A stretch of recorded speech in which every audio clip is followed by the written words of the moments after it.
I just drove 17 hours because the holidays are here, which also means it's time for Verbal Tap, our very special Christmas edition. Raph is going to do a full musical concert for us with his But not before Kevin does a song and dance of the 12 days of Christmas.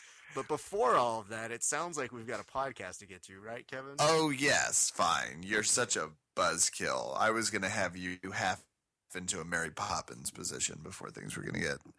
Not the point. What are you doing for Christmas this year? I don't know this. Drinking. I don't know if I'm drinking right now. That's another T-shirt that would be phenomenal. What are you doing for Christmas? And it just says drinking at the bottom. It's kind of funny that I've been. So I went to Vegas last week, and I wanted to wear a T-shirt the entire time that says "I'd rather be grappling" or "I'd rather be training," because I felt like that was where my brain was. But fortunately, I got to train a little bit while I was out there. Yeah. What else? What did you? So tell me the stories, man. Come on, I'm jonesing for a Vegas visit. You were there. Kevin and I really haven't had the chance to debrief, so some of these stories may be new to him. I've been in a car for 19 hours. We haven't had the chance to talk. I was traveling last week. You were very busy. What happened in Vegas? Let me tell you one story. I think it's indicative of everything. Kevin and I have a good friend by the name of AJ Moorhead. Kevin, you're familiar, yeah? Yes. How would you describe AJ Moorhead? I love that this story starts with we have a friend. We do. AJ Moorhead. That is. I asked you how Vegas was, and you respond, "We have a friend." I'm intrigued. It's part of the background of the story, but go ahead. Very intense, introspective, smart, talented guy. Interesting dude.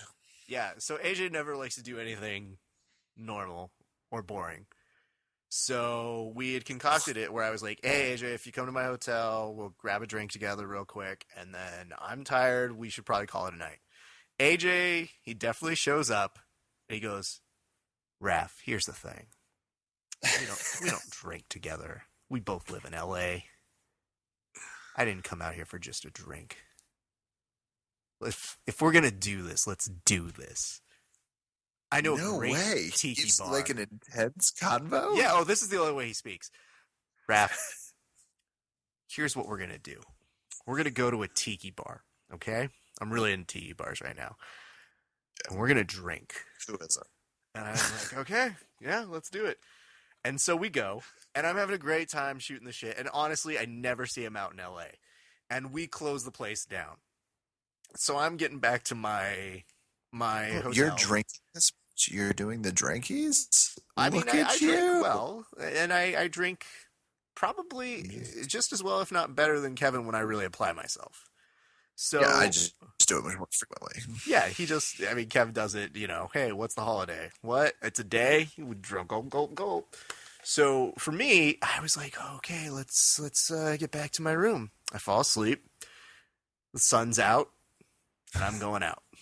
And I awake to a phone call, and this phone call is from the hotel, and it says, Mr. Esparza? And I'm like, yeah. Mr. Esparza, we tried to do room service, but you were still in the room. We'd just like to know what time you'd like us to come back. And I was like, I don't, can you come back at 12? That means they walked in the room, by the way. Absolutely. They housekeeping? Oh, no, Mr. Esparza, no. Decided the coast was clear. Found out it wasn't, and were so disturbed that they told the guy to call. That's Mr. what happened. Esparza is no bueno. So anyway, that happened. And at what point do you think downstairs they were like, is he dead? No, but that's the thing, Kevin. That means that whoever the cleaning lady was had to relay a call that said, we've got a code 49. We've got to stay down. You've got to fucking call him because he won't know. It means they might have shook me. It means they might have tried to slap me back awake. And I said no. And the worst part of this whole thing is I was like, yeah, just, what time? Just send him back at 12, okay? Oh, you said, what time do you think? Okay. I tell them that. What time and their response was, Mr. Esparza, it's 2 p.m. Oh, well, then 3. Just send her a 3. That's fine. I'll be okay. You were So I was up again. I like look you were around. a Vegas stereotype. Absolutely. You were. And This I do is that fucking thing where perfect. I have to open the curtains because I have to like prove it to myself. I don't just take them at their word. All I know is they came in the room and they could have messed with the clocks. They could have. Can we rehash that detail real quick? You said come back at noon, and he said it's 2:30. Well, that wasn't he. It was a lady. Oh my god! So after all of that fantastic. happens, it was magical, and I looked out and there was the sun. So that was the fun part of that. Oh But, yeah, your verification meter went off. Like, what? That's so funny. I think I just wanted proof, Kevin. Did you have? Were you late for anything? No. It turns out you slept till 2:30. Well, the only thing I did miss going to train. This is And when there's AJ nothing- killed that person. Oh, Absolutely. okay. There's nothing I hate more than missing training. You guys dropped somebody's body off. I'm not saying they didn't have it coming, but No. yeah. Well, of course you missed training. Is that what you were? Is that what you were like? Oh, I'll be gone by noon. Mm-hmm. That was 2.5 hours ago, sir. Mm-hmm. It's a substantial amount of time has passed from when you think it is. I guess I wouldn't have felt as bad if they didn't try to make me feel as bad that I didn't know what time it was. Like, they were really guilting me with the tone they were using. And it's When like, they were like, we should probably be delicate because this person thinks it's 5 hours ago. And that's like also a break in psychosis. I just felt like someone who's come out of a coma and was told, I'm sorry, the year is 2014. What? I thought it was still the 90s. Man. Your wife remarried. Things are not going great for you. It's a little jarring. I had to take some time to get used to things. Oh, that's But, fantastic. yeah. Okay, So, did you train while you were there though? Well, not Other that day. than Let's your discuss. liver. That day was out. You sinner. Oh, shut up. The worst part is when you drink that much, nothing tastes delicious. And all we were doing was going to delicious tasting places. Yeah. So we went to like a really cool Thai restaurant and like I ate this chicken and it was the most deliciously tasted chicken you've ever had at the Wynn of all places. And I have 2 bites of it and I was like, I need to rest. That was too much food. And I'm too drunk to continue living. I can't. Too I'm much. too drunk. So anyway, I went to go train the next day. I took a day off, and I went over to our good friends Sergio Pena's, and it was so great. Kev, I could not have messed up training more at Sergio Pena's though. I wasn't still hungover. I had gotten over it, but I just like everything Sergio was telling me to do. It's like my brain did the opposite. So that was fantastic. Been there. Yeah. I hear that. Great training. So- They were amazing. Spoiler alert, we also have Mark Dickman on the podcast today Who I that got you to got to roll train with I at this did. Sergio Pena visit. Yeah, I tie it all together Yeah, he because beat me up. it's almost a new year and I want to get better at journalism. Kev, I I've still don't know decided where I it's am. time. What time is it right now? Yeah, Raph, by the way, What's let's that? just quick time check. It's 1:01 a.m. in the Midwest. That's Central Time. Is it still So for you, 2014? Yeah, no, it is. We're for sure still thank God. 2014. I thought I slept in 2014. Sir, it's 2:30. So I'm gonna need you Save to your tone. focus. I paid the resort fee. I didn't need that I right just now. love that they called you. They were like, Yeah, "You I know. better call." I'm worried. I've been in there 6 times and he has not woken up. But I also got to train somewhere else, Kevin. Where Thanks did for you get to asking. train? I got to train over at Cobra Kai Jiu-Jitsu, another one of our great friends. So you may have seen the photo of this, and I'll put it on the website. But I was so stoked. I was going to get to train with my good friend Jerry Shapiro over there. Jerry's a black belt. He's amazing. Really nice guy. And, I got a photo with him, Kev. Did you see the photo? I did see the photo. Yeah, what'd you think of it? I thought it was I thought for a 2-person photo it lacked some main ingredients. Like what? Like Jerry Shapiro. Yes, I thought it lacked. You did notice that correctly because Jerry I did did. not show up. I looked twice. I did too, believe you me. No, so right as I'm going to Cobra Kai, I get a text from him that says like, "Hey man, I got too sick, but hey, they know you're coming, so have a great time." And I don't know if you know this, Kev, but I don't know. What do you think? Do you think he was just too afraid to roll with me? Was that what it was? I can smell the fear from Kansas, Raph. I mean, that's obviously Absolutely. what's written on the wall. Yeah. That's obviously what's written on the wall. I think I may have started a trend that I really want to start doing. That if somebody ducks out of training with you for any reason, fear or, actually getting sick, whatever you believe, I think you take a photo of the missing party as if they were still there. And I want to see people continue this trend. I think it's the dumbest, smartest idea I've ever stumbled across. So, Verbal Tap listeners, I encourage you to do the same. And if you do, tag us in the photos because we will instantly like it. We're all about that. Public shaming is by and large kind of like a hidden motif that you and I both strongly adhere to. Well, you know the dumb part of that whole scenario, though. What? Our good friends at VHTS, Very Hard to Submit, they see me in this photo, right? And it has a little description of, "Hey guys, my friend Jerry Shapiro," not picture Jerry Shapiro. Except they repost that photo, but they don't put what's it about. So it's just me looking like a crazy human being. Just hugging the air. And the one thing I told everybody is I said, the thing is you could put the description, or at the very least put the description I think is best, which is #invisible jiu-jitsu. That's all I'm saying. No, I'm completely on. I thought they did the right thing. That's exactly what people should do. Just but enough repost about it and not give any context. Kevin, how was your trip to Kansas? It was monsooning through the entire Midwest the second half of the day. It was me between a trucker and a monsoon, but luckily fog was the missing ingredient that Missouri added over my life. Yay. Have we explored the fact that maybe it's just like always gray in Ohio and Missouri? Has someone that's got a science background looked at that? Can I, without disrupting any of our friends or friends who might be from Ohio, can we just say Ohio shit show?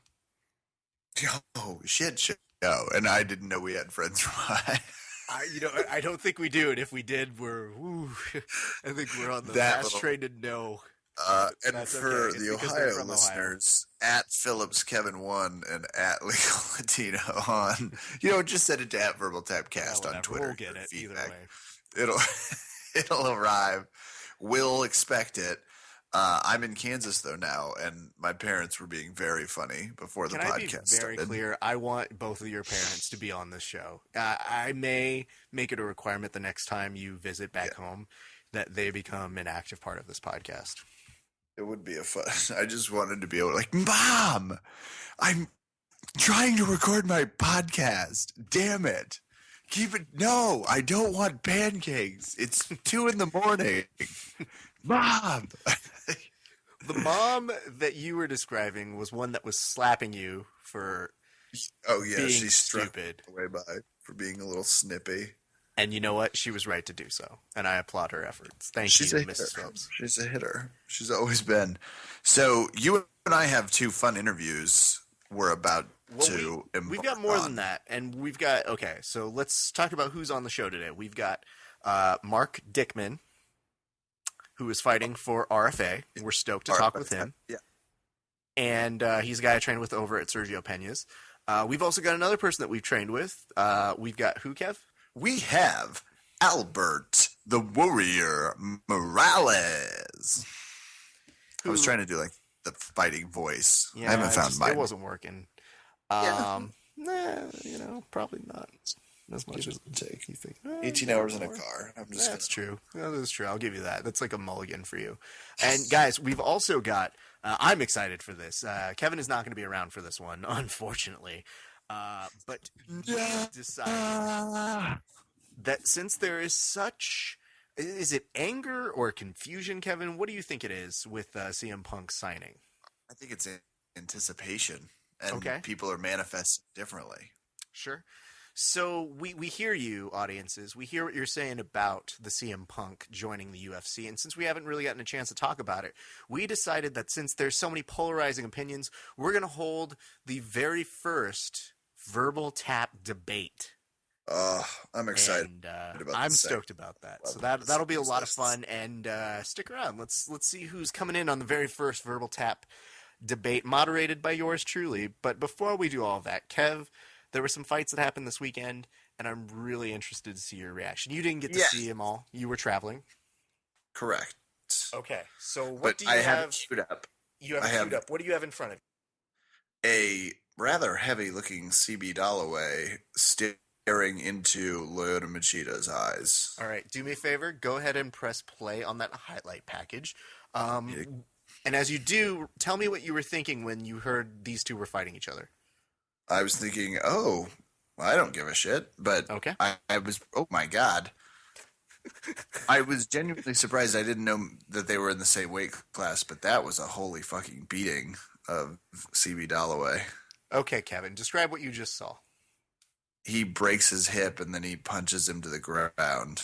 So CB Dalloway, later after this fight, says that once he took a kick to the midsection, which I like to refer to as "It's the big one, Elizabeth. I'm coming for you." Little Red Fox humor there. After he got hit with that kick, it's that kick that reminds you of that moment in Titanic when she lets go of Jack. Yes, and it's in that moment that you see CB not just hurt, but like seizure fall. And Lyoto Machida very nicely put him out of his misery very quickly. Kevin, your reactions. That was the entire fight, by the way. Yeah, I assumed based off of you can see the time signature. They didn't highlight click to them fighting. It was like 1, 2, 3, which is usually a discerning point. That's exactly what I thought would happen.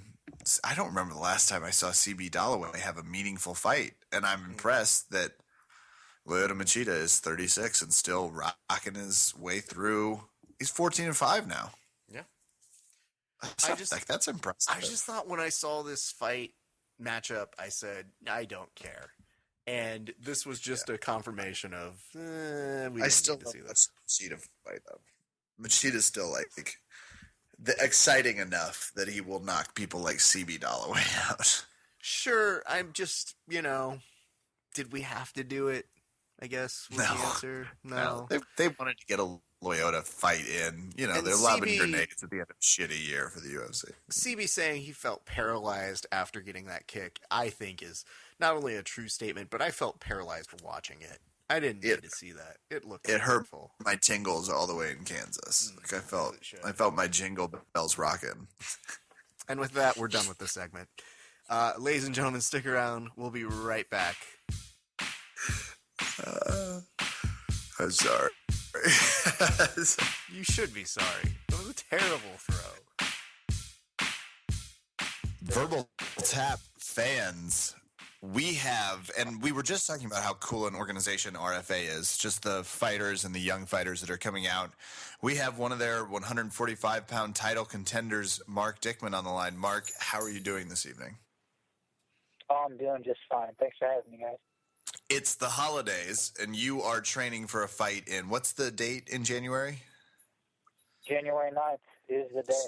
January 9th, so you are deep into, I can't necessarily indulge in holiday fun, like alcohol and excessive amounts of turkey. How are you maintaining? It's really hard, but it's just something I'm used to because of wrestling. The wrestling season it runs through Thanksgiving and Christmas and the holidays. So, and you've been wrestling, you said, since middle school?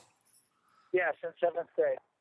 So you were 11 or 12 when you first started, and so you're just used to this. You were about 12 when you lost Christmas, is what you're saying. When Christmas is no longer fun. Yeah, that's true. So Christmas was never. I always just kind of downplayed it, like I'm not gonna enjoy it anyway. So I enjoy winning more than I enjoy Christmas. So. Oh my God! I think I just heard a T-shirt being made right now. I enjoy winning more than I enjoy Christmas. Yeah. Yeah, it's not going to make it on the Hallmark line, but Not I at think all. fighters would dig that. Yeah. And tell us a little bit about the fight coming up. It's for the 145-pound title. No, it's kind of like almost, I would say, a contender. Well, yeah, I'm sorry. They're billing it as like this person gets to fight. So if you win it, you're headed to the title, at least from what we're seeing. This is kind of what it looks like. If I impress and I smash, I could get an immediate title shot. Now, if Lawrence gets picked up, I'm not going to go against him, and I'll get the winner of the what's before the co-main? It's the feature bout, which is Alvarez or Alvin Robinson and somebody else. Yes. So I believe that's what's going to happen. That's kind of what I was told. So, nothing's set in stone, but, that's kind of like the pecking order of what could happen. So, it's in my best interest to impress and have a good showing, and get a finish. So with this weird interconnected sort of deal, how closely are you watching these other fights? And I mean, I know that other fighters sometimes don't even get to watch fights because they're so in their mode, but how does that even work for you? Do you even watch them at all? That's the kind of person I am. I like to see matchups, and when I was a wrestler, I did the wrestling math. I was like, well, I beat this kid by 15, and this other kid only beat him by 8. So, that's the kind of, and styles make matchups. So that's just doing MMA math and wrestling math doesn't always work. So, but it can give you a good grasp on some fighters. So I like to keep a close eye on everybody that's in my weight class. And stylistically, what type of fighter are you? And you'll have to forgive my ignorance. I haven't gotten the chance to get to see you fight. Whenever someone says they've been wrestling since middle school, I automatically cringe because I'm a jiu-jitsu guy. So it's like, oh, great. They're going to have that top game and pressure. But is that sort of how your MMA style goes?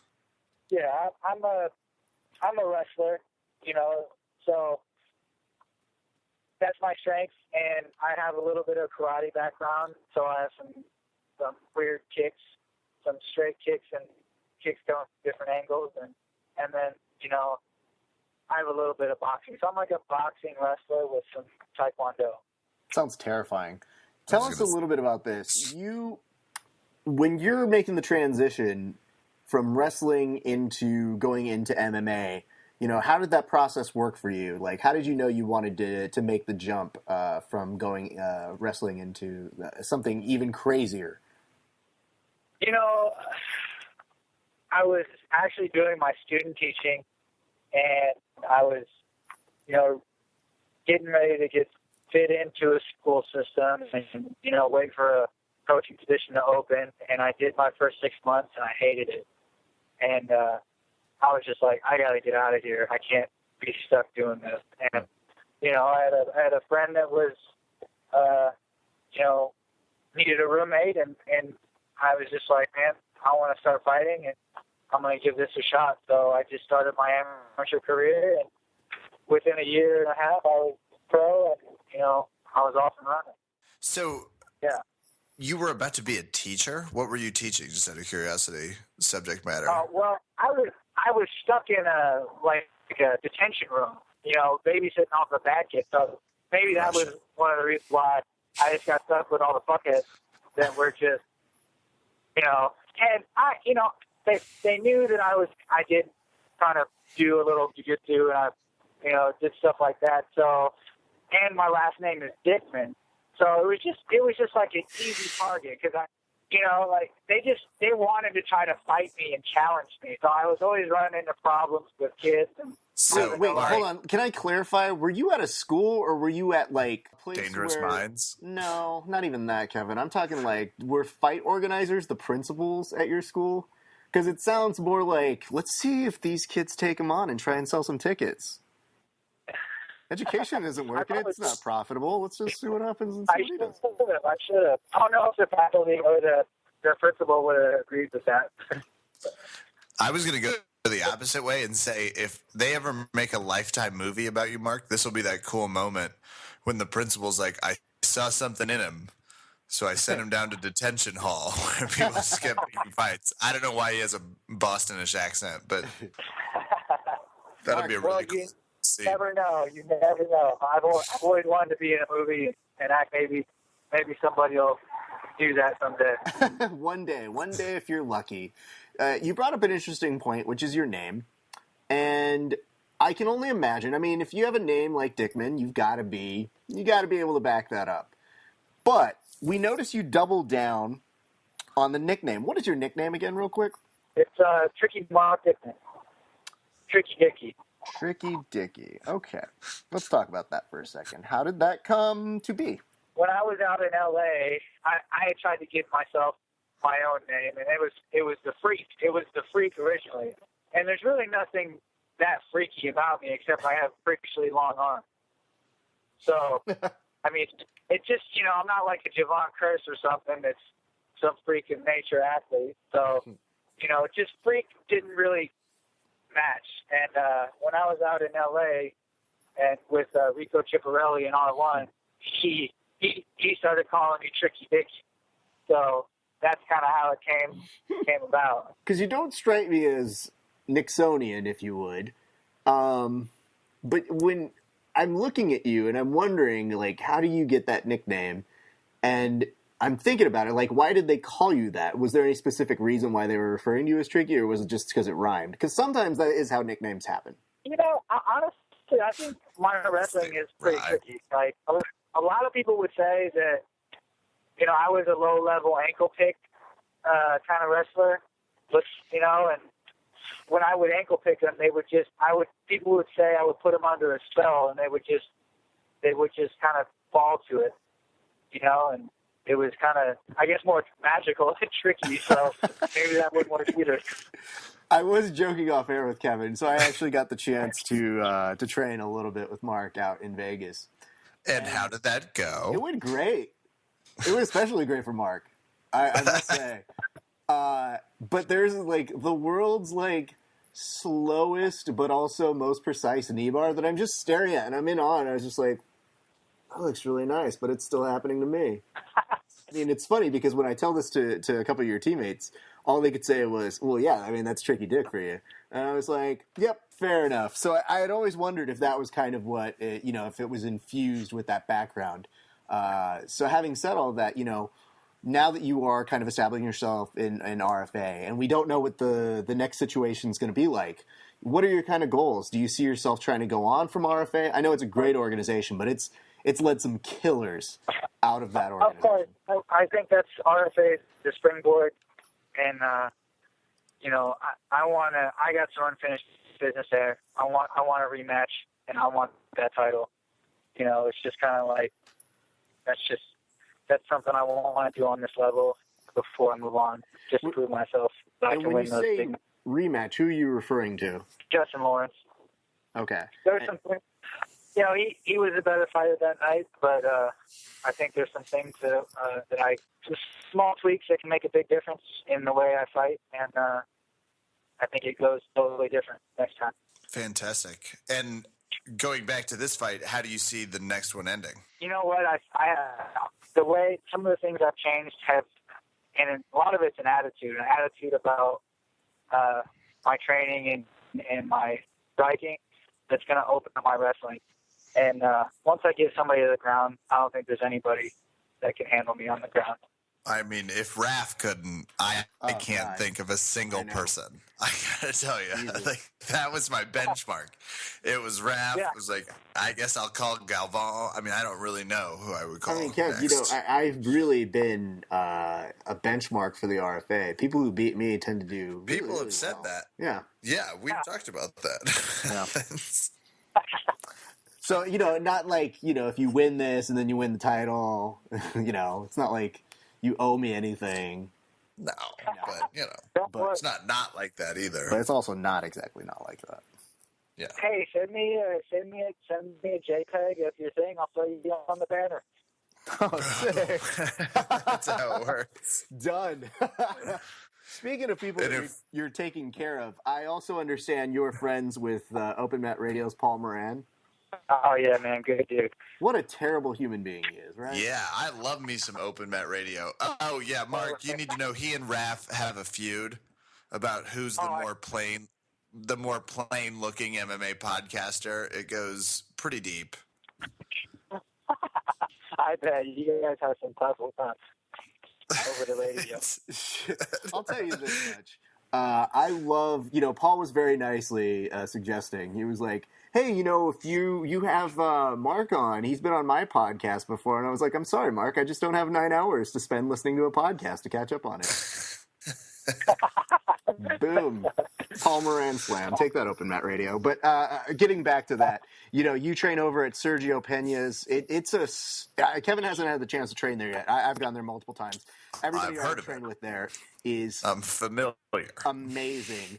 And I did get to see you do a little bit of work in the cage. And I mean, dude, you've got some great skills. Tell us a little bit, for people who haven't trained there, what is the appeal? What is the greatness about training over at Sergio Pena's? Sergio, I mean, he's straight from the source. I mean, he's one of the closest guys I know to Helio, and he's had a lot of great matches with, or I don't know a lot, but he's had great matches with Hickson. I mean, from what I hear, he's, I don't know, I haven't seen him, but I mean, from what people say, they just have a lot of respect for Sergio and what he's done in the sport, jiu-jitsu, and the way he teaches. I mean, he knows exactly, and he knows the little nuances, and he's made my game so much better, and it's with my wrestling and his jiu-jitsu, I just feel, it's pretty much unstoppable. I feel that so many people, he's one of those well-kept secrets about jiu-jitsu. Like, I think those people. And he likes to keep it that way. He's the type of person that likes it to be kind of close and intimate, and he doesn't like a bunch of douchebags in the gym, with their shirts off, running around being assholes. He likes it to be family and fun in a very, low pressure, atmosphere. And, he doesn't mind some fighters, but he doesn't, he likes the gym a certain way, and he likes it to be low key. Yeah, and I mean, if you guys haven't had the chance to, Stuart Cooper did a really cool little documentary on him, and it was a great profile and a great insight into Sergio himself. And I don't know that a lot of people get to see that, but when you get to have stories like, oh yeah, you got to take Hickson to the limit, those are rare stories. I don't know that many of us will really get to see that kind of stuff in our lifetime, but I can attest. Every time I've been there, you guys have treated me like family, so that's a true thing that I'm appreciative for you guys. So as we start to wind down here, let's say this. Let's say people have the opportunity to tune into RFA. What is, in one word, a reason why people should tune in? Go. One word? One word. You know what? Screw it. It's the holidays. You get one sentence. I'll do it in one word. That's our rule. Oh, you can do it in one word? Okay. Oh, I'll do it in one word. Entertainment. All right. They're going to be entertainment. Now, if I could do it in a sentence, I'm going to tell them, for everybody who doesn't know me, I'm Mark Tricky Dickman, and I'm here to entertain you. Well, okay, let's stop on this one. Our gift is words here at the podcast. I'm not going to say what you said wasn't great. It was. It had a gladiator undertone. Oh, see, Kev, you went gladiator. I said this is definitely the statement that you hear in a porn. Like, that's exactly what just happened. Like, I'm here to entertain you. I'm trying to sell myself here. I'm trying to get people interested in watching it. They need to be entertained. Okay. All right. Fair enough. I mean, I'm not even going to contend that I gave you a sentence and then you said I can do it in a word and then you did it in a sentence anyway. I mean, whatever. Details. No, you kind of gave me both options. Well, you know what, Mark? You sound great. Can we take care of any sponsors before we get on out of here? Yeah. I'd like to thank you guys for having me on here. Open Mat Radio, Sergio Pena, BJJ, One Kicks Gym, FightPaper.co. And Manto those are some of my major sponsors for now. That's good stuff. If you want to, if you'd like to sponsor me, go to fightpaper.co or look me up on Twitter or Instagram, Tricky MMA. That's all I got. Ladies and gentlemen, catch him RFA January 9th. Mark Tricky Dickman. Yeah.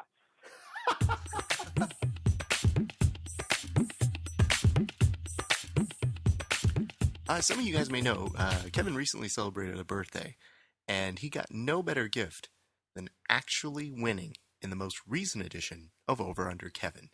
Here's a conversation I had with the loser of the last Over Under Kevin, Mik Milman. Hey Kev, I am on the phone with your good friend Mik Milman from the People Who Train Project. Mik, how you doing? I'm doing great. What's going on? Not much. Do you have something you want to tell Kevin? You won, buddy. You did it. You beat the only guy that you probably could have beat. Me. Was there something more? Do you want to talk about how good Kevin is at picking things? Remember, it's his birthday? Kevin, you're so good at picking things that you didn't even have to base your decision off of how the fighters looked. He still did, so that's a lie in itself. Okay. So we have the same betting strategy, actually. Yeah, I mean, the funny part is, for as much UFC as he watches, he's not that much more analytical than you are.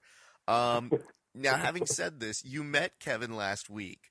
Did you get any insight into his brain or his psyche when you met him, Mik? Yeah, I stared real hard at him, and my gaze went right through his brain like it was empty. So most people report that as a huge problem. If he won, it must have been a good night for finely groomed facial hair, huh? Well, I don't know. I mean, normally that's a compliment I get. So I bet against the guys with the finely groomed facial hair. Oh, I see what you're saying. Yeah, it was tough. It was a tough night. I know that Joe Rogan was definitely commenting about it. He was saying, "Man, what's up with all of these facial hair wins?" But I didn't think I was alone. But it was a strange night all around. They announced CM Punk was part of the festivities, and now he's going to be a wrestler turned fighter. So I don't even know. Oh, you'll want to know. Trust me. We're actually going to talk about it all on this podcast. So take a listen, everybody. Is it another Brock Lesnar situation? Yeah, it's better than that. So you'll enjoy this quite profusely. Okay. Trust me, you'll truly enjoy this. So guys, we had to get in Mik. Normally we invite people to come back on the next episode, but Mik is what are you doing now? You're packing up, I hear in the background. What are you doing? I am heading out to Europe to do some People Who Train shoots. I'm flying into London tomorrow and starting there, and after that I'm going to do some traveling, but I'm still open if anyone wants to do a shoot. Just get in touch with me. Sick. And Kevin and I can attest. Mik is not only great to work with there, but he really does capture great moments. He did one photo of myself and Kevin that I think we still laugh at. We still, every time that we look at it, we're like, this is really funny. This is exactly who we are. So guys, I can't encourage you enough. And now you have patches. So I guess when you get back, probably in about a month's time, if you guys are looking to if you have been a part of the project and you're looking to get prints, get a hold of Mik, and you can also get patches as well. Those patches look really cool, man. Yeah, what I did with the patches, this isn't a business, so I didn't want a logo. So instead, I commissioned a local artist to design something. I said, you know what, this is what the project is about. Come up with something you're proud of, and yeah. I'm really happy with the way it turned out. It's a limited run, so there's only 350 made, and I've already sold a whole bunch of them. So if you want one, jump on it now. While I'm in Europe, I can still fill orders. I will have someone in LA sending them out if anyone's interested. And once it's complete, once I've sold them all, I'll have someone else from the community design a new one. So it's a great way to represent People Who Train. All it is helping cover costs. It's not for profit. So. That's awesome and smart, and you know what, guys, get behind it. It's such good stuff. Well, Mik, you know what? I'm gonna let you get back to packing. Before we do, I just will remind you, your wager was apparently a Christmas photo shoot with me and Kevin. So That is true. we will figure out how that'll work. I do know Kevin will likely be out here for my wedding, but we'll figure out those details later. But man, we can't thank you enough for being a part of the podcast, taking time to shoot the shit with us, and we will definitely be having you back on. But until then, have a great trip, my man. Yeah, thank you guys. It's always great being on. And before we get you out, any last words to Kevin? Any advice to give him for the next over-under Kevin? I would stick with the facial hair. I'm clearly wrong. Facial hair. Deal. Mik Milman, everybody. All right, have a good one. Peace. Verbal Tap fans, it's a brand new year of fights. That's the motto of today's show. January 16th, Bellator 132. Our friend Albert Morales on the line, whom Raph and I have both rolled with over at Systems Training Center down in Hawthorne. What is that? Albert, it's a place where miscreants what are you trying to do there? beat up. Weird thing. That was Marcus. No, I was doing Marcus. That's Systems Marcus? Training Center. Yeah, he's like, He doesn't sound oddly. Well, I mean, he might be gay, but he doesn't sound that gay. No, come on. Everyone that was listening was like, oh, Pretty is Marcus close, saying the name? Thank you. Albert Morales, how are you doing this evening? Doing great, man. How about you guys? So polite. Albert, okay, remind us what your fight weight is. 135. Bantamweight And division. I asked you what you were probably walking around at. You said like 150. This was 2 weeks ago when we rolled. You don't feel like a 150 pounder. not at Like all. you're a very strong person. Lot of pressure. Do you feel very comfortable at 135? Because that's also not a huge cut. If you're walking around at 150, that's a nice cut. How comfortable are you fighting at 135? I love it, dude, because I like to eat. I'm not trying to go down to 125. No way in hell, man. Yeah, I love it.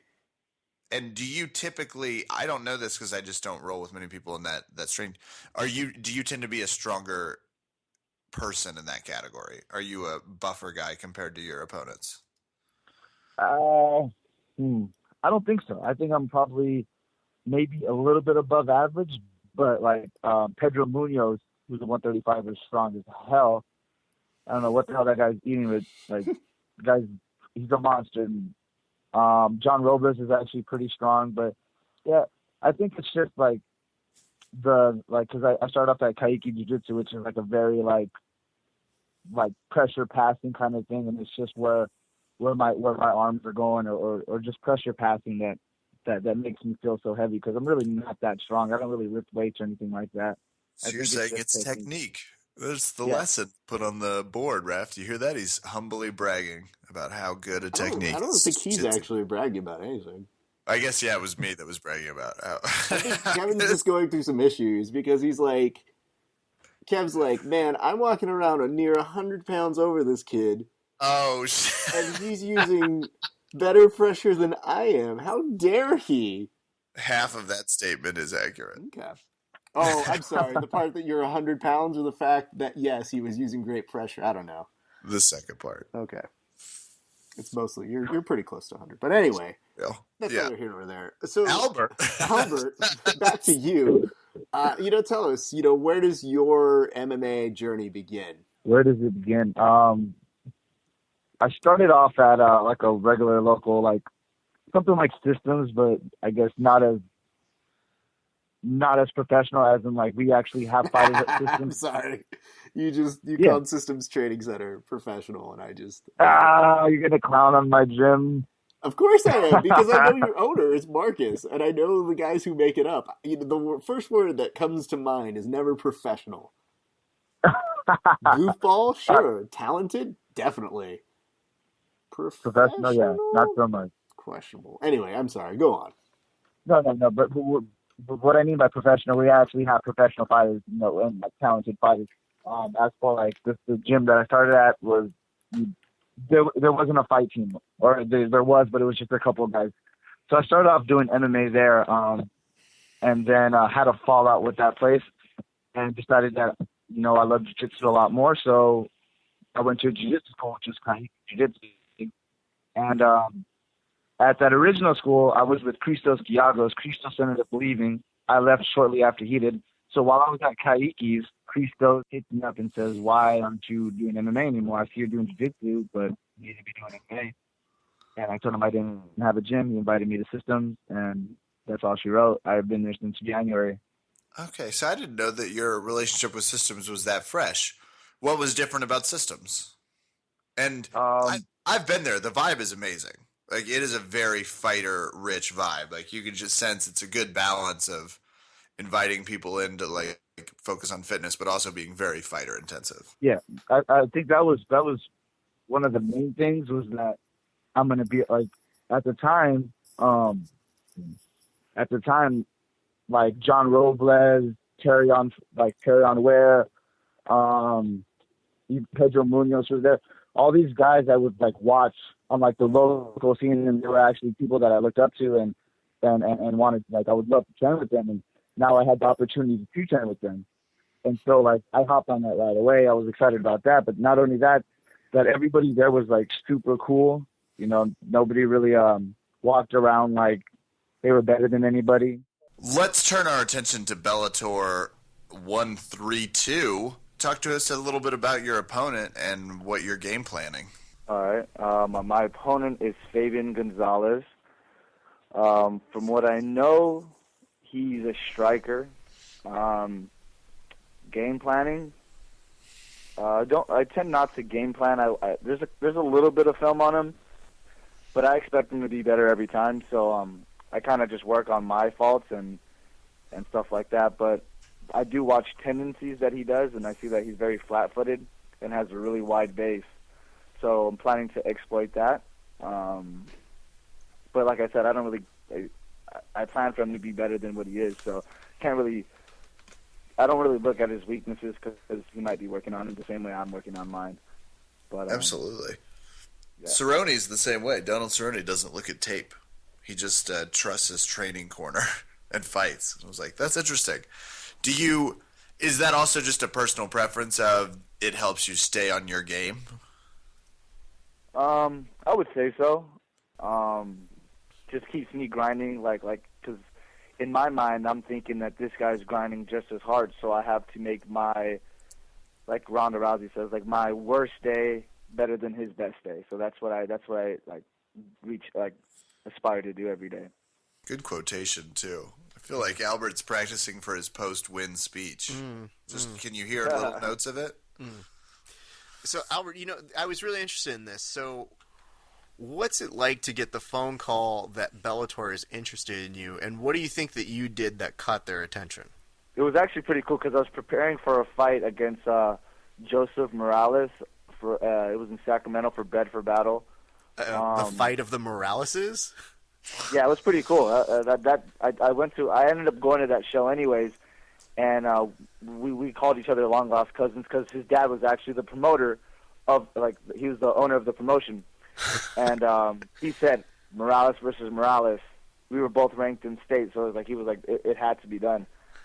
And it was pretty sick. It didn't happen because he ended up getting signed to World Series of Fighting, and I got signed to Bellator. Oh man.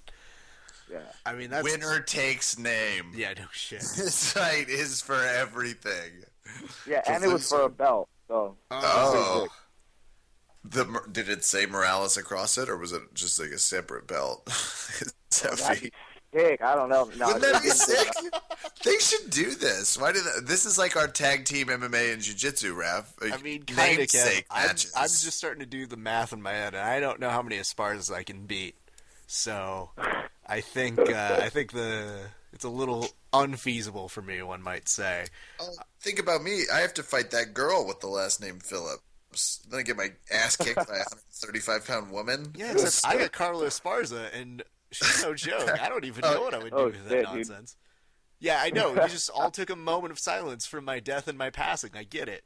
But Albert, when you get the call from Bellator and they start telling you that they're interested in you, I know it's got to be a great expression, a great feeling. What are the first things that are going through your head? Like, are you thinking fights already? Do they have somebody in mind for you, like, right then and right there? Like, how does that all work? Yeah, no. Like I was preparing. I just got done running sprints. I went to go get some acai. My coach calls me and tells me, "Yo, I don't think you should fight in December." like, all right, whatever. You're the coach, you know. He's like, but you know, he's like, I don't think you should fight, but I got something else for you. I was like, what's up? He's like, you're fighting in January. You're making your pro debut. Right off the bat, I flip out because I've been waiting for this since October. I wanted to go pro right away. And he's like, oh, you're making your pro debut. And then I'm like, yeah, I'm flipping out. Then he says, and it's for Bellator. Like, I just went quiet, dude. It was just, wow. I don't even know how to explain what I felt that second. I'm getting chills just thinking about it right now. Because it's my debut, and it's for Bellator. I freak out. They had the opponent, but I didn't care. It was just for Bellator, so I was super stoked. And then I worried about the opponent, like, now. Yeah. But that's about right. Yeah. That's good. Yeah, fuck it. I get prioritized. Yeah. Yeah. And then I got over it. Like, now I'm over the fact that it's Bellator, and I'm just taking it as it's another fight, another stepping stone for me to get to the UFC. Kudos, man. I think it's going to be a cool story. The stones to go pro. And you've got to be... When you find out you're going pro, does your mindset shift as far as how you train? No. I've been training since I decided that I was gonna fight. You know, and coach put like all the time into me.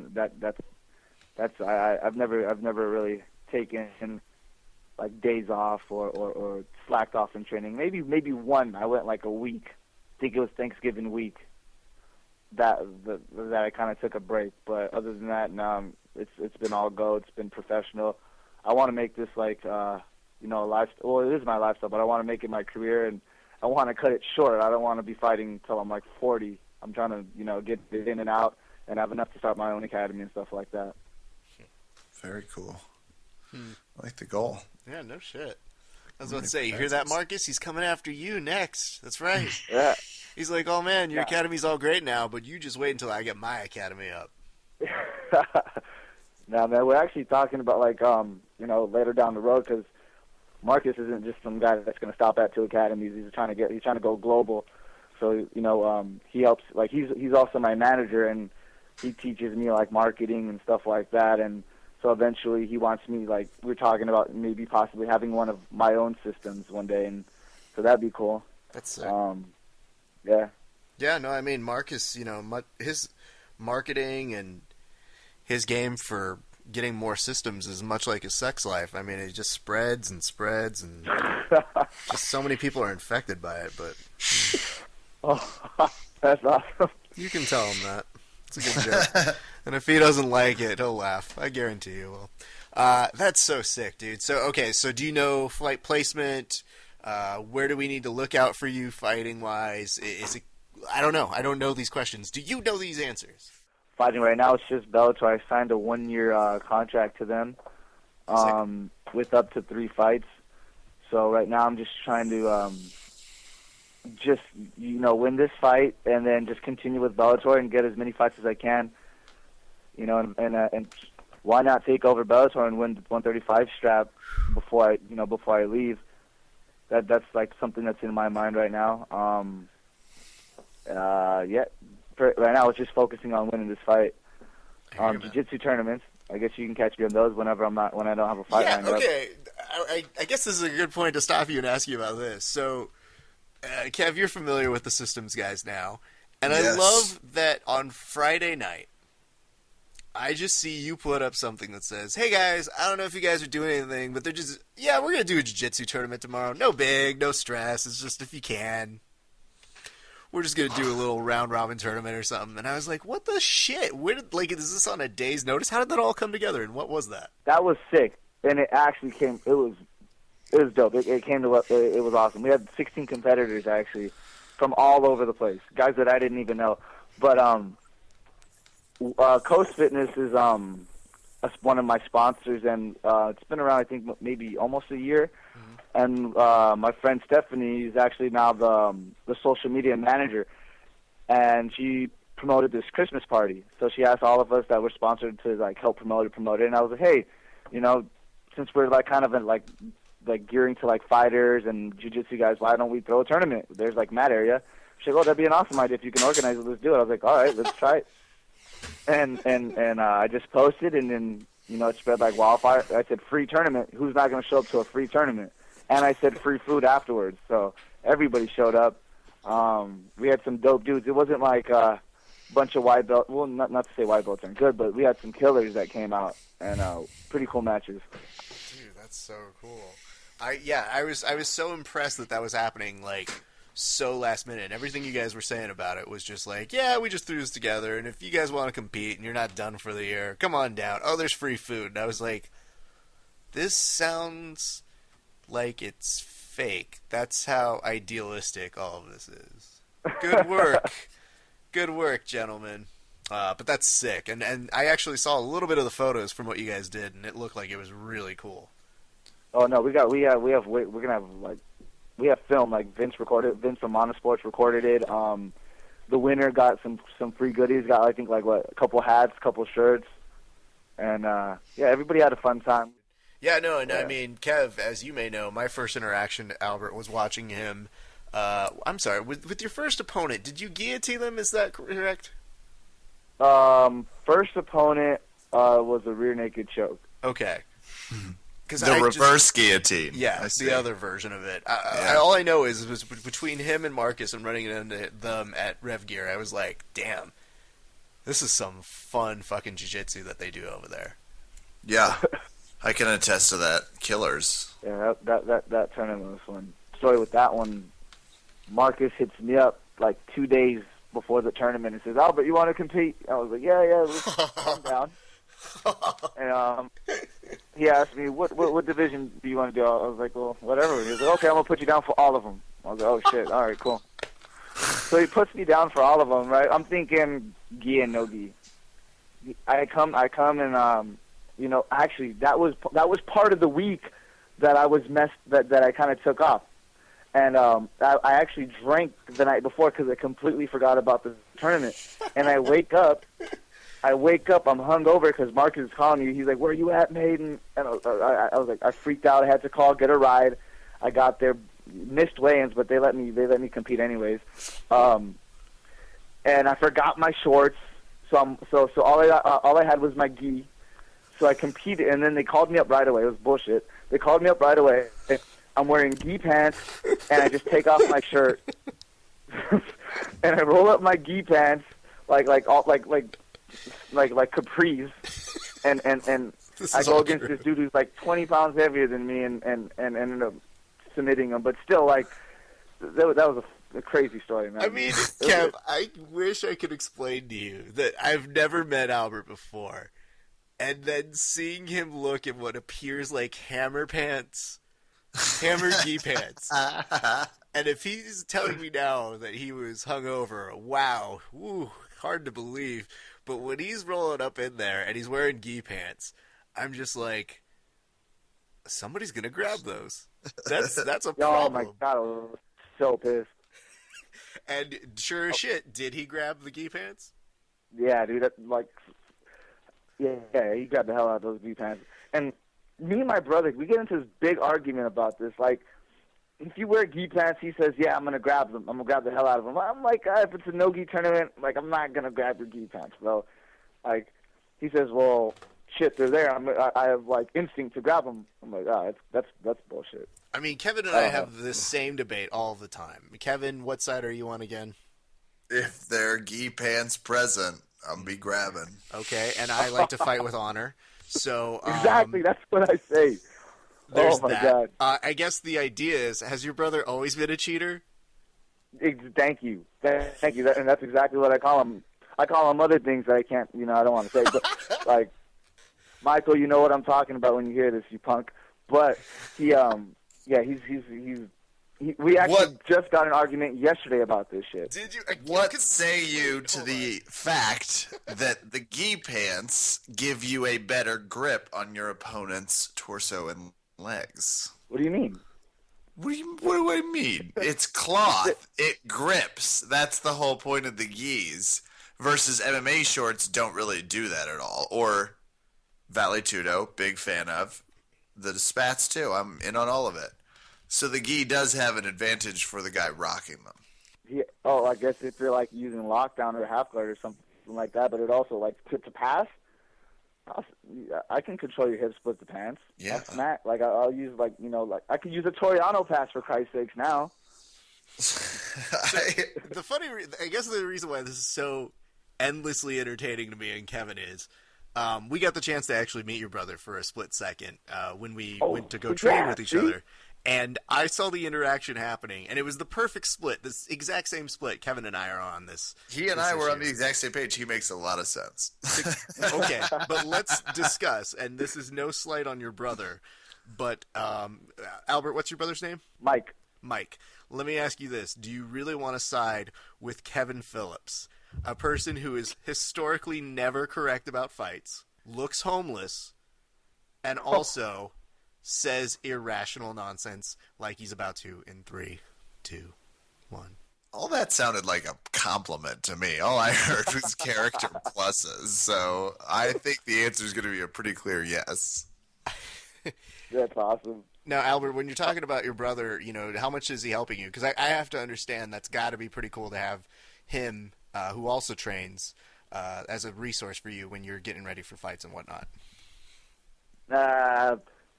He's more of a motivational kind of guy. Like he'll talk to me a lot. He does train with me, but he's just so damn busy, unfortunately, that he doesn't get to train. But before, when he was on it, when he decided that jiu-jitsu doesn't pay your bills before that, he was awesome. Like we'd always get down. Like he would always stay after with me and train. But yeah, now he's just focusing on working right now, so it kind of sucks. And he's had some neck injuries, so but definitely he's whenever I need someone to talk to, he's always there in any topic. I love that guy. That guy's the shit. Well, as you wind down, who can we shout out sponsors for you? Gone 3, Daniel from Gone 3, super chill dude. Always hooking us up. Like he's been hooking me up since I've been I'm still an amateur in the halfway point, but he's been hooking up for a while. Flow Clinic, that's where I get my mind right. Coast Fitness, Jerry and Stephanie, thank you guys for giving me the opportunity to represent you guys. Mountain Sports, Vince is the man. Check out his gear, super clean look, jiu-jitsu, MMA, kind of thing. My girlfriend Vanessa for meal prepping my stuff. And I got this new thing with No Reason. They're a hat company. They're actually coming out with a Warrior, which is my nickname, the Warrior hat. So it's gonna be pretty sick. My team's Carlson Gracie South Bay. Professor Andre just got his 4th degree yesterday. Congrats. Systems Training Center. Gracie Baja Encino, which is soon to become Systems Ventura. Looking forward to that. That's awesome. No way, really? Yeah. That's so cool. Speaking of which, hold on. Before I let you finish on that, were you or were you not doing a Marcus Koval impression? Because I know Kevin tried one. He sure was. And Kevin did one, and that was garbage. And but it was I perfect. did hear you do one that was an actually good one. Yeah, I don't know. I can't speak. I can't quote Marcus without the accent. Even though I suck at it, I got to do it. No. As a person who has a great ear for accents, that was solid. Can you say something like Marcus real quick? Shit, now you got me on the spot, dude. I can't do it now. Yeah, you can. If I were to just ask you as Marcus right now, hey, Marcus, you lost a bet to Kevin once. How did that make you feel? I've never lost a bet. That's actually pretty exactly on. Yeah, I'll let you slide on that one. I'm just saying. I don't know, dude. I you got me on the spot. I can't. I don't know. Just the list of people that helped me out a lot. My 3 amigos, Rico, my brother Mike, and Anthony. My 2 coaches, or my 2 main coaches, Ian and Rob. My manager, Marcus. My friend Stephanie, and my beautiful girlfriend Vanessa, and then everybody else out there who I haven't shout out. The list could be forever, but thank everybody for the support, and you guys for having me on the show. Oh, you're the sweetest.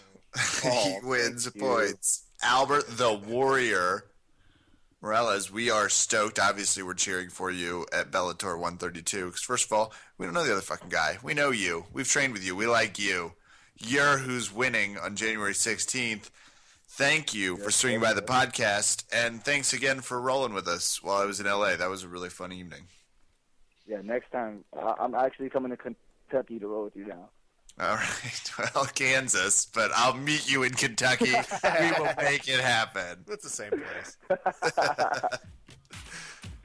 Kansas. All right.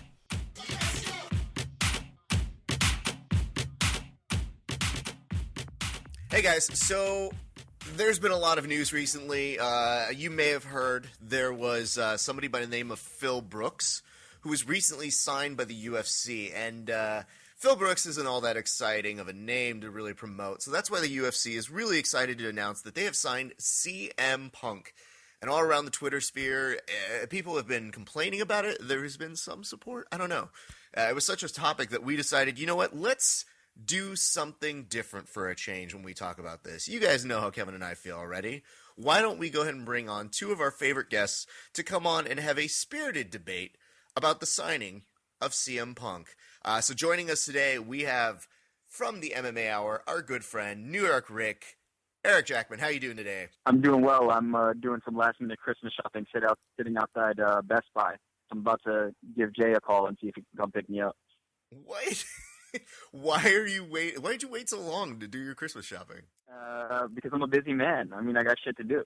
I don't have time to just, sit around and play with my thumbs like you guys over there. Oh, wow. He is already starting very violently at the host, I might add, which scores you 0 points in this game. Thanks for having me on. Yeah, okay, good. Pleasantry has been put there. Yeah, points on there. We know how this works. But it wouldn't be a game without having an opponent here from the Ultimate Fighter, our good friend. You know him, you love him, Jimmy Quinlan. Jimmy, how you doing, man? Hey, what's going on? I just been sitting over here playing with my thumbs, watching CM Punk documentaries all morning, preparing.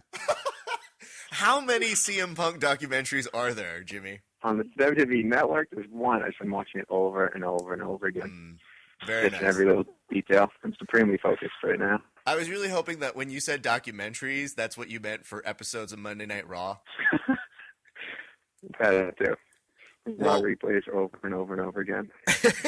Guys, without tipping our hat too much, so what we decided is we have two people presenting a little bit different on perspectives here. So to help clarify things, taking the pro CM Punk being in the UFC is a good aspect. Our good friend Jimmy will be taking that aspect. And taking more a little bit on the negative side, we've got Eric Jackman, who's thinking like a real UFC fan. So let's do this real quick. We're going to start off. I'm going to give you guys 25 seconds to go ahead and say your opening statement. And in doing so, please end by letting us know what your finishing maneuver would be if you were a pro wrestler. We are actually going to go ahead and start with our good friend, Eric Jackman. 25 on the clock, go. If you care about the UFC and MMA and the legitimacy of the sport, if you care about that, this is a disaster. Giving a guy who has name recognition alone this opportunity will go a long way in not letting MMA elevate itself to a status that we hope it can achieve. And my pro wrestling finisher would be the spread due to my betting proclivities, and it would be a modified like banana split type move that would look really sweet. Wait, hold on. You would have a modified banana split like move? That's it. Okay. You do know that's like an actual maneuver in like jiu-jitsu and wrestling, yeah? Yeah, how many times do they, the Undertaker, do they trot him out there to do an arm bar, like a sloppy arm bar that doesn't look like it's going to submit anybody? So I figure why not bring some real life into that WWE joint. Wow. Okay. That's an interesting statement, especially when you have a black belt on the line who may be able to correct that form and help you out a little bit more. But Jimmy, let's go ahead and hear your opening statement. 25 seconds on the clock. Go. I think CM Punk is, at the end of the day, he's an entertainer. And as the longest reigning WWE champion of the modern era, he's someone that shows that he can perform at the top of the sport and put everything that he can into something. And when dealing with a sport like the UFC, you need someone with toughness, heart, and skill. We know CM Punk has two of those. we're waiting on the scale to find out. My finishing maneuver would be the Stone Cold Death Drop, which is a combination of the Scorpion Death Drop and a Stone Cold Stunner. I can talk you through it if you need more info on how that move works. Let's stop here for a second. Jimmy, you are a black belt, as noted previously. How much is being in this argument going to ruin that reputation? All of it, 100%. People are going to be questioning my black belt for years to come after this. So, are you at all nervous by Eric's selection of a finishing move? Do you think that's something that's terrifying in the world of professional wrestling? No, I think easily counted. Very easily counted. I'm not too worried about that at all. And it's something that he's going to have to set up. It's not something he can hit quick. It can't really come out of nowhere. So I think I'll see it coming and be able to counter it very easy. Wow. Eric, I don't know if that was a perfect summation of your argumentation game, but do you feel the burn right now? Do you feel a little nervous that Jimmy's calling you out and saying whatever you're talking about doesn't make any sense? Listen, I've got thousands of moves. That's just one. I mean, I've got the off Broadway, which is, when I grab two trash can lids and smash your head in between them, a la Stomp. Or, the off Broadway, where I grab a steel chair and I sit in the middle of the ring like I'm going to do a one-man show. And then when you come in to listen, I smash you over the head with that steel chair while the referee's not looking, while my valet, let's just say it's Raffer now, is distracting the referee. I mean, I've got moves upon moves. That's not the end of it. Okay. You're getting a little insight into his brain. Jimmy, do you feel any response to his opening statement? Or, I mean, clearly he's sounding like a crazy human being. Those are moves that just don't happen. Yeah, I mean, the guy's clearly we've moved on to the PG era. This isn't ECW anymore. Go smashing people over the head with steel chairs. It's just not allowed. It's not something that can happen these days. So, not too worried about that at all. Well, great. Gentlemen, let's get straight into the debate. We're going to go ahead and start with our first question. I'm going to pose this to both of you guys, but I'm going to go ahead and direct this first over to Jimmy Quinlan. Jimmy, 15 on the clock. You need to answer the following question. Is signing CM Punk the best for business in the UFC? 15 seconds, go. Absolutely. UFC, at the end of the day, is an entertainment sport. And taking a guy like CM Punk, who has 2.1 million Twitter followers, that's more than every other champ on the UFC roster combined, is what's best for business. Same question over to Rick. Go for it. It's best for UFC business, but it's not best for the sport. If I ask Jimmy, hey, tell me how you got to the UFC, or tell me how you got started in MMA, and your answer was, I got a lot of Twitter followers, what does that say about the legitimacy of what you've been doing for your career? Jimmy, your response to that? It's not as simple as saying he got Twitter followers. I mean, he did something and captivated people. It's a sport that you have to win the fans to get things like Twitter followers and people to support you. And that's no different when you're fighting in the UFC. Is the people that get a storyline behind them, like Chael and guys like that, those are the people pay money to watch fight. I'll give 15 on the clock to a response. Go. The difference is that Chael can go in there and walk the walk. Now, I'm not saying CM Punk's not going to go in there and, mop up whatever cans and whatever tomato can they're going to give him. But I'm not going to be too impressed if that's what happens. It's definitely best for the UFC, and it's great to get some eyeballs. But if we want to elevate MMA to a major sport, which in my personal opinion, I don't think it's ever going to get there. All right, we're good. You got your 15. All right, let's go back over to Jimmy. Jimmy, this is a nice kind of transition because I wanted to ask you. You have trained with Chael Sonnen. Chael Sonnen has talked about the fact that CM Punk wanted to fight him. Do you think that this is a case of Chael just being Chael? Or B, do you see any legitimacy to this? 15, go. I'm sure it's a degree of both. I mean, whenever you see Chael in the public spotlight, it's Chael being Chael. I think that he trains with CM Punk. He knows, CM Punk is a tough guy. He's someone that has been involved in the sport. So, everything you hear from Chael is part of the persona, but I don't doubt that some of that is actually true. Let me ask you this, Rick. Any interest in seeing Chael versus CM Punk? Absolutely not. That's it. That's all I have to say. Absolutely that's it. You have no at all common interest to seeing that in any form, be it grappling match or even MMA? Hey, how about we put that in the WWE ring? That's the only place I'd want to see that. Okay. Well, I have no problem with that either. I mean, that's a different thing in itself. You mentioned this over a little bit. I think Jimmy kind of touched upon it, but I do want to ask you this. We're in kind of a shortage where not a lot of people know how to sell themselves. Do you see that there's kind of a valuableness to CM Punk's ability to sell and maybe cut great promos and get people interested, Rick? 15. Absolutely. I mean, there's so many guys who are trying to replicate what Chael Sonnen has done and failing miserably. It's time that there's somebody with charisma. And, I'm for as much as I'm saying about, the legitimacy of MMA, I will be watching a CM Punk fight. Interesting. Jimmy, what do you think about that? I think so. You look at things like the WWE. You have guys behind the scenes that are teaching people how to do promos, cut promos, and just basically walking people along. CM Punk just being in the locker room at the UFC, he's a guy that he can basically give pointers. He's a tool for every other fighter on the roster to basically say, hey, help me with my interviews. It doesn't have to be a promo, but get some personality behind it. That's something that CM Punk can offer anyone around him. Wow. So Jimmy is seeing a value beyond CM Punk's fighting ability. Very nice there. Let's go to our next question. Jimmy, I'm going to stick with you on this. Are we overlooking CM Punk's submission game? I think very likely people are overlooking it. I mean, you don't put CM Punk in there against Chael Sonnen, who's a multiple-time world title contender. You put CM Punk out there against someone who's bottom of the barrel, low-level guy, just like CM Punk is, and you get to see what he has. He's been training with the Gracies for a long time. He's been training with some of the best jiu-jitsu guys all over the world. He's definitely someone that has some level of skill at the very least. All right.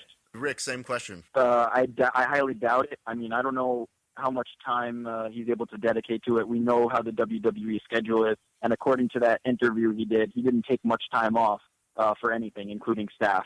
So I don't know how much time he really had to get into the gym and roll. Well, you know what? I'm going to stick with you on this, Rick. When I'm asking if we're overlooking his submission game, are we overlooking the fact that he has Henner, Gracie, in his backdrop?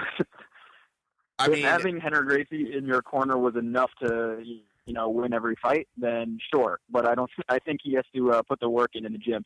He will. I'm sure he will start now, but I don't think we're overlooking anything in his past where he's going to come out and throw a flying armbar at somebody.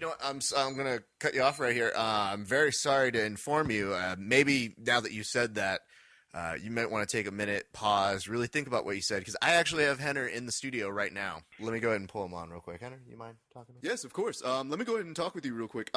Rick, I find your statements to be both inflammatory and not exactly necessary. What exactly do you mean that having me in a corner doesn't actually help anybody? Henner,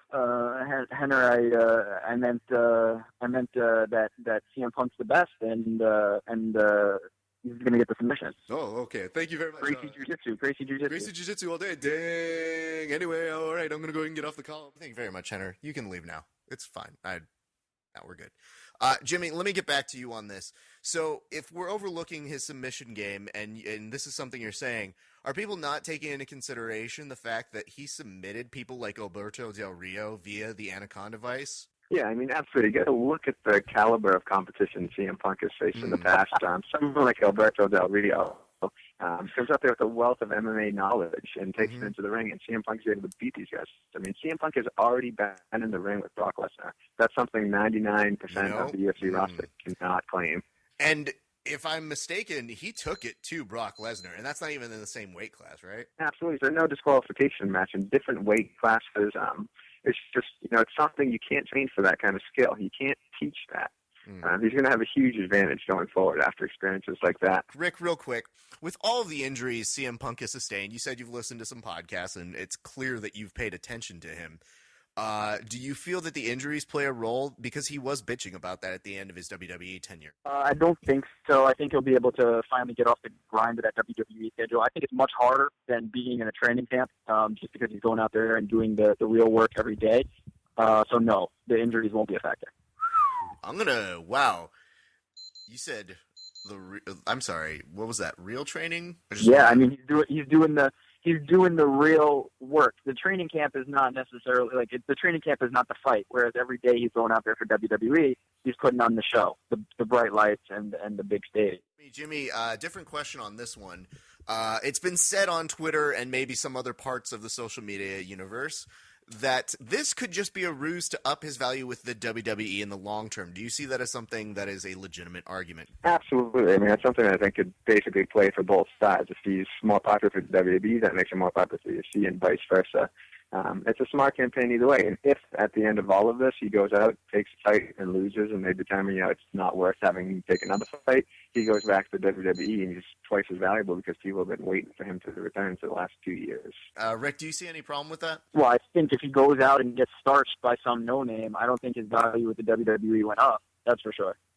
I think Brock Lesnar, becoming UFC champion raised his profile with WWE, but I don't think CM Punk getting knocked out in the first round would raise his stock. Rick, I want to stay with you on this.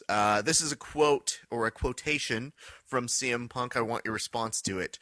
The quotation says as follows: "I have bitten off a chunk of greatness that a lot of people perceive as too much for me to handle. Those people don't know me. Don't even know what I can handle.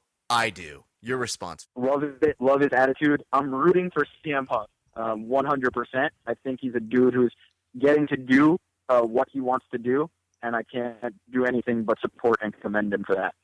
So good for him, and I'm rooting for him.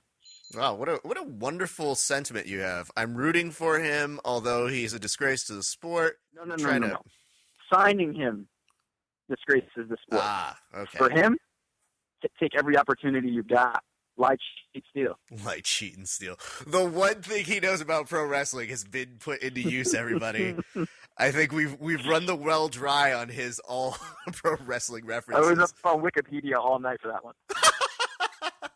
I'm really glad that you picked Eddie Guerrero. Congratulations. I do have to ask this over to you, Jimmy. If that's the case, and CM Punk maybe biting off more than he can chew to some people, is there something to be said about the way he was brought into the UFC and the way that they made the announcement? No, I think they brought him in. They wanted to kind of make that big announcement and get like a big pop out of all the fans to kind of, where has CM Punk been? This is where he's been.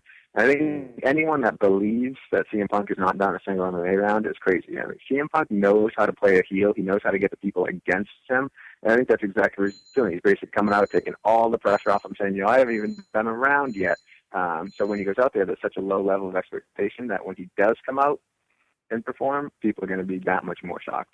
I was actually impressed when I saw him come out. There was a pretty humble way of doing it. I thought it was actually one of the nicest ways he could have done it. He wasn't bragging too much. It was really respectful of the sport, which I think is a little different than what we're used to. Eric, I'm going to ask you this. Having said all of that, Dana White says he wants to feed him somebody with a potentially 0-1 record, 1-0, or 2-0 record.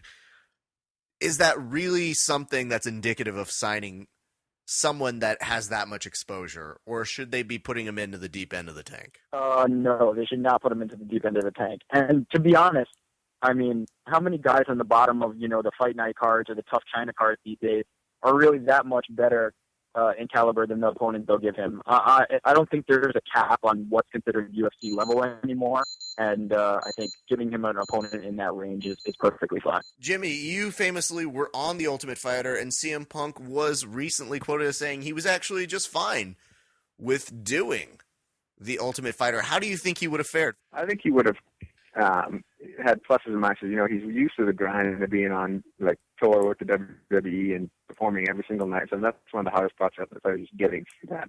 I think he would have done fine, but I think for the UFC to put him on that television show and not use that star power during a pay-per-view event would be crazy.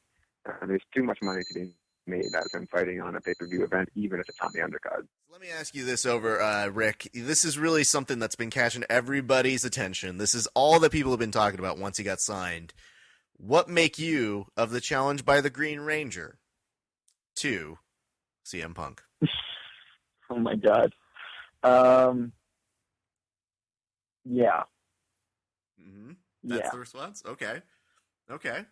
A lot of people seem to be really, really up in arms. They want to see Jason David Frank or David Jason Frank, whatever it is this week.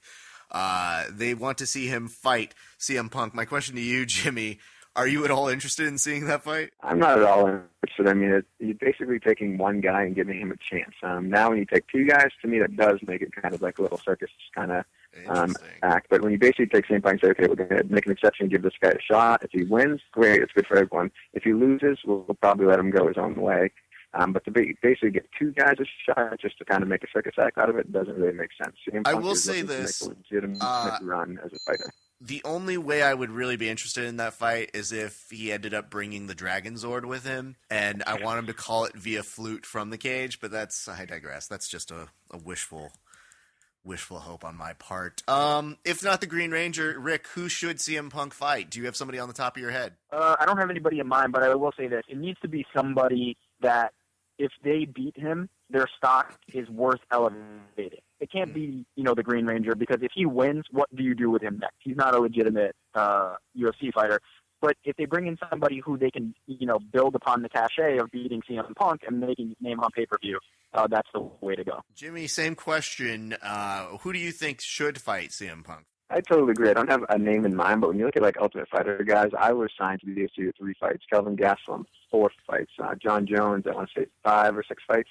You got guys with small records that you basically give them a chance and they can take off. So you give a guy with a 1-0, 2-0, 0-0 type record, and you give him that shot, he now has the opportunity to take off. So it's got to be someone, had some amateur fights and someone you can build off of that. Because if you're basically having Punk go down to someone, you want to at least be able to push that other guy. It makes no sense to have a guy that you basically win or lose, you get nothing to do with him. Let me ask you this though: would you fight CM Punk? I would. Or who are you asking, me or? No. I mean, well, let me see. Which one of the two of you is a fighter? Definitely not Rick, if I've really seen him. I would love to see Rick fight CM Punk. That would be fantastic. So yes to that. Rick, how would you do against CM Punk? He'd twist me up with a fucking pretzel. Yes, he would. He would probably get you in an anaconda vice. I would highly suggest people go look at that move. You don't want to be hit with that by surprise. Is that one of his WWE moves? That is his submission finisher. It's not his actual finisher. It's a submission finisher. So he does have 2 different ones. I won't ruin the second one because it's quite deadly as well. But having said that, gentlemen, I'm going to go ahead and open this up to closing statements. You will have 20 seconds to make your final case, and we're going to go ahead and start with Rick. If you care about MMA becoming one of the major sports, this is not the right direction to go. And neither is the new Reebok deal where they're putting together clip art lions for John Jones walkout gear. If you haven't seen it yet, go take a look. Not good. Wait, but, I'm so glad that, have you paid attention to nothing Ghostbusters has taught us? You don't cross the streams. It's a completely different topic. Sorry. But just go take a look. Listeners of Verbo Tap, go seek that out before John Jones gets into his fight. But I'm rooting for CM Punk, as I said. I don't think MMA is ever going to be on that level where we need to worry about this. We don't have a fighters union yet. Guys are suing the UFC right now. So if status quo remains, I think this is great for UFC exposure. I think it's great for CM Punk, and I hope he does well. Fair enough, even though his signing is a disgrace to the sport. Jimmy, let's hear your closing statement. At the end of the day, I'm a huge UFC fan, and CM Punk coming to the UFC is going to create a lot of revenue, which does positive things to the UFC. If he doesn't fight for the UFC, he's going to fight for Bellator or ONE FC or any of those other kind of middle-of-the-road competitors. He's going to fight for them. So the UFC is crazy to not take this guy and use him so that the competitors don't. Don't allow him to do what Brock did and just get a random fight for another organization. Take that star power right away and use it to the best ability for the brand. Wow, that was so extremely well said. And I do want to ask you guys, now that you've had the chance to really get to know your opponent, what did you learn most from Jimmy today, Eric? I learned that he's scared of CM Punk because he didn't call him out. Oh, snap. Jimmy? I just got a rebuttal in that I love CM Punk and I love myself, and I don't want to have to beat CM Punk. That's why I didn't want to call him out. It's just not a good fight. I don't want to see him go down. I learned about Rick. He doesn't have much pro wrestling knowledge. He's not a great debater. So based on that, I feel like an argument. Thanks, guys. Rick, do you have something to respond to there? Because if not, I've got something you should probably know. No, I'd love to hear what you have. Does anything change for you in your opinion when you know that Jimmy Quinlan went as John Cena for Halloween this year? Oh, Jesus. I didn't know that we were so deep into the wrestling world with this. I guess I should have figured it out when we were talking about, the legitimacy of CM Punk submissions against Brock Lesnar and all that. But I didn't know we were on like a WWE podcast. I was talking about MMA. So that's a little surprising, but the dude is a legitimate fighter, so I have all the respect in the world. At the end of the day, that's the truth. And, Jimmy, you're, if you can't tell you're from Boston from your voice, you are tone deaf. But does it change anything for you that you've talked with a guy who's from New York and told him not to go fuck himself at all? No, I stay out of the New York-Boston rivalry. I try to respect everyone. I couldn't even hear a deep New York accent. I was kind of thinking I was expecting to hear that real deep accent, and I really didn't get it. So didn't actually cross my mind much at all. Well, gentlemen, I want to thank both of you for taking out your time to debate this important issue with us. Ladies and gentlemen, please give a nice round of applause to our good friends Jimmy Quinlan and Eric Jackman, and let us know on our Twitter, on our social media, who you thought actually took this debate. The winner of said debate will get probably nothing, but still, it's all bragging rights, and that's the most important thing. Gentlemen, I want to thank you guys for your time. Thank you. Raph, this has been a lot of holiday cheer. Good tidings to you and yours. I don't have any other Christmas paraphernalia introductions loaded, but fun podcast. Can't wait to see Mark Dickman fight. Seems like he's got a good edge to him. He's got good attitude. I like it. I like his attitude. Yes, he's great, and I can tell you just from the little bit and getting to train with him and watching him do his thing in the cage. Great wrestling, obviously, but intense. Really good stuff, man. That's cool. And Albert Morales, we get to say we trained with that guy when he's fighting at Bellator. No shit. Oh, I guess you get to say it for both. I get to say it with Albert. It's like, oh, badass, yeah. Kevin just caught on. We worked that Took transition. him the entire podcast to figure out. It's shocking. I get on faster and faster, but this is it for 2014, man. What a year. 100 episodes. If you haven't listened to the 100th episode, you got to go back and download it. It was our last episode. It was amazing. Yeah, it was. Oh man, the reactions you guys have sent to us have been truly awesome. I've gotten a lot of people who said it's going to be hard to top that episode, and to that I say that's rude to every other guest we have. But thank you. And pretty on par and astute of them to accurately say that you and I probably won't top something because probably not. I mean, it's more a reflection of us. So yeah, I think we peaked at episode 4, and the rest have been a real long stretch around second. And that means it's time for shout-outs. Oh, sweet rhythms of the season. Raph Esparza. I got the chance to dip back in. I've been traveling a lot for work, but I got the chance to dip back in for my weekly Saturday beatings at BJJ and MMA Academy out day in Chantilly, VA. We had a blast training Saturday. A lot of good. I then got in the car and was completely dead. So that's always good training. Absolutely. Can't wait to check out some KC BJJ while I'm out here. Hook up with our good friend T Money, Travis Conley, who just got engaged. Congratulations. Big congrats to he and his fiance. Isn't that crazy? That is crazy. Good for him, though. How long did it take you to get used to saying fiance? Pretty immediately. Spelling it was different. Oh, I hadn't even thought about that. Oh, you are in for a rude awakening when it happens to you, my friend. With your spelling prowess, it's going to be magic to watch. Who is your financier? It's like, oh, fuck. Oh, that's, God damn it. You know what happened? Well, congrats, Team Money Laura. I am fresh out of my stuff, Raph Esparza. It's all you. God, good stuff. Let's start up top. Kevin, we got a little bit of work to do. I hate to to break work to you as we close the podcast, but we do have some work to do. I'm gonna take care of a little business on my end, and then we gotta do something because we always gotta get back to the community. You know what I'm saying? Sure. Okay, he has no idea what I'm saying. But first, let's go ahead and start off by saying some big shout-outs to Valley Martial Arts Center. We had a promotion ceremony a couple weeks ago. We had some great promotions, so let's first give some big shout-outs to everybody who, got some stripes, and we want to give, to some really cool people, some advancements. To Steve, Pam, Carlo, and Kim, congratulations, you guys. It was really good to see you guys get belted up.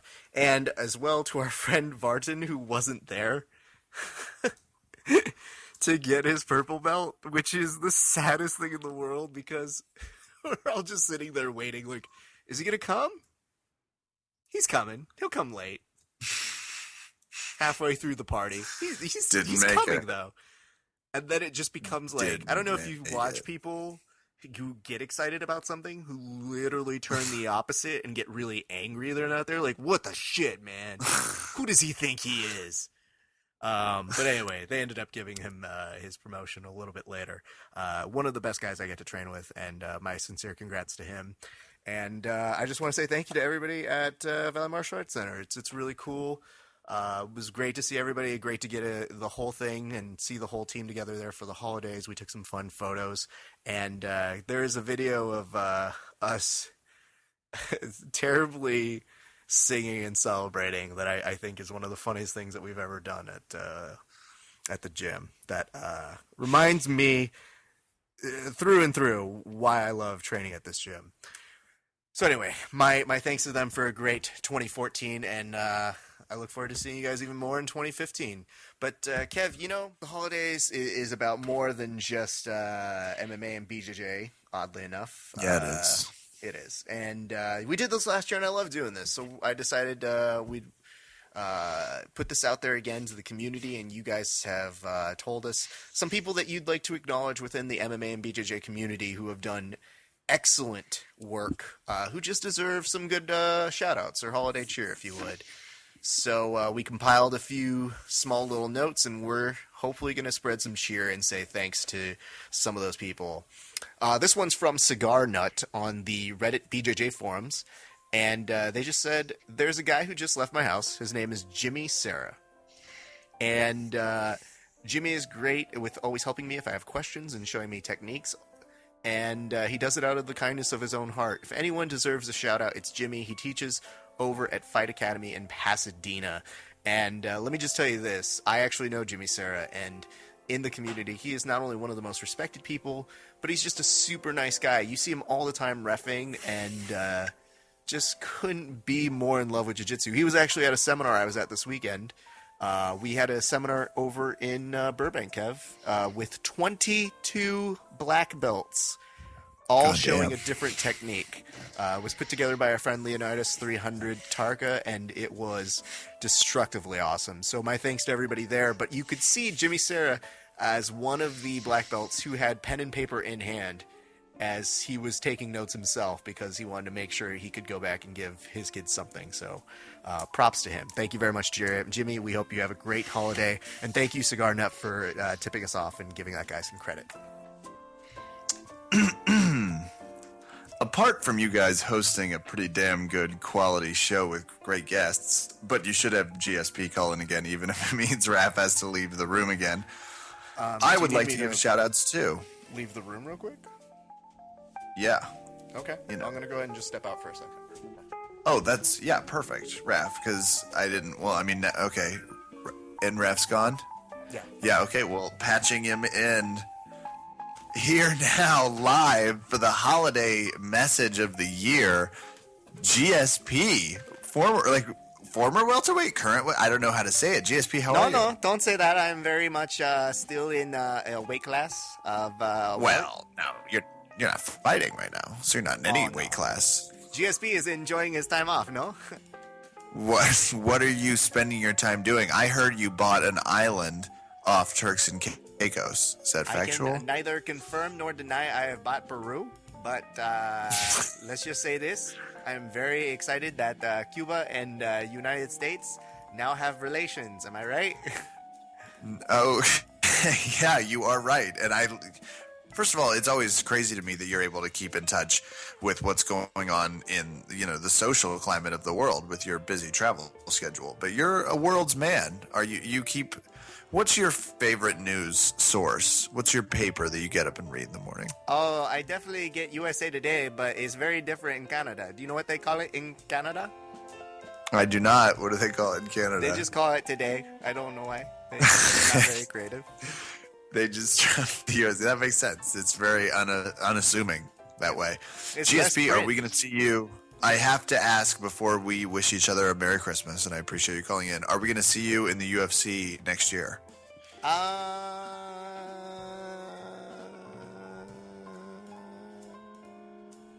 Georges, G, you're doing that just thing that you make a noise with. I was looking for an answer. Hey, Kev. Okay, well, just at least. Is he gone? Oh, Raph? Yeah, I'm back. Oh, God, I must have. Damn it. Oh, did you lose yeah. GSP? I guess. Well, I was just in the middle of asking if he was going to be in the UFC again. Oh my God. Did he that won't noise answer thing that he question. does. I had to ask, didn't I? Like, how am I supposed to look myself Good luck in the mirror bugging him tomorrow? again, okay. Anyway, what else did our friend I'll work on it. Prototype? Oh, yes. Say? He wanted to give a shout out to Triangle Athletics for being an awesome sponsor. Check them out today. Genesis Martial Arts and his coach, Professor Jason Gagnon, the number 1 ranked IBJJF featherweight brown belt. First of all, cool student to give him. This is me just speaking for that's a cool shout out. Then he says, thanks guys. That's from Prototype MMA Cobrinha BJJ Triangle Death. That's pretty cool, by the way. That's a funny nickname. We're really jealous. Prototype MMA. Yeah, it's like MMEH, so it's like MMA. It's really good. It's like somebody who gets excited great. about mixed martial arts, but not that excited. Yeah, it's really funny. So big. That's really cool that he sends it in. And happy holidays to his shout outs. Those are cool. Let me just say thank you to the Vetkin. That was really cool. I appreciate your note over on the Reddit forum as well. Let's give some shout outs to also the good people over at the Mana Kids Foundation. I know our good friend Vince over at Systems Training Center has been a huge proponent of this. They are doing such great charity work. You guys need to go look up. It is the Mana, M-A-N-A, Kids Foundation. They are doing amazing work. Just please look them up. Their brand apparel is going to helping charity, so they've got a whole bunch of stuff. Kevin and I, you can see us sporting some of their shirts. It's a really, really funny one about all of the cliche items that you have on your training shirts that everybody seems to always have. It's really funny. Yeah, I'm pretty stoked about that. I like that shirt. Of course, thinking about our friend Paul Moran over there.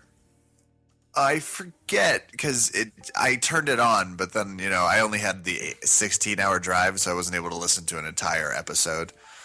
But Ref, he's something about the mat radio. Open, close the mat radio. Do you remember? I don't really know what it is. Okay. Well, just take my word for it. Google something about the mat radio with Paul Moran. You won't be disappointed. It'll get you through that trip you're taking to Eastern Europe this year for the holidays to celebrate the Good news, if you start one of the episodes now, you may be able to finish it by the end of the new year. You probably will be able to, and it's going to be worth every second. I'm a big fan. It's escorted me on the drive some, legitimately, not just the hyperbolic jokes I make about its length. And, that's going to do it for us. Well, right, Raph? Is that... It's almost going to do it for us. We've actually got one more. Paul himself from Open Mat Radio suggested that you guys definitely check out Level Ground Mixed Martial Arts. They have a crowdfunding page, and if you guys get a chance, check out their Facebook page. It is a really, really cool nonprofit MMA gym, just really cool instruction, and I think they're putting together I think within the new year they're going to have some really cool projects going up. But one in particular is to help fund part of the academy and all of the great stuff that they do. And the persons behind that, one of which is Alexandra Fuller. So we actually are going to look to have them on the podcast at some point. So Alexandra, I hope that you want to come on the show sometime. But yeah, that'll do it. And as always, Kevin, I would say a very Merry Christmas to you.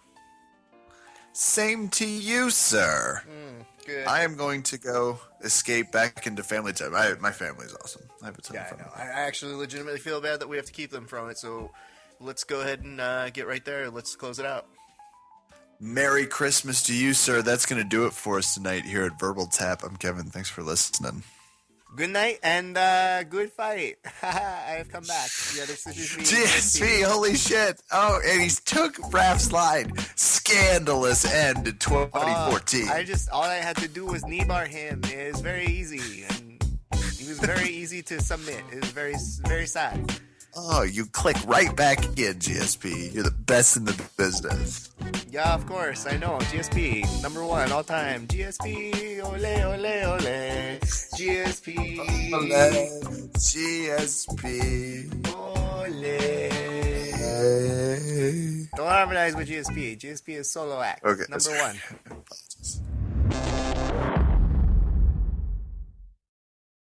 That's a great ending.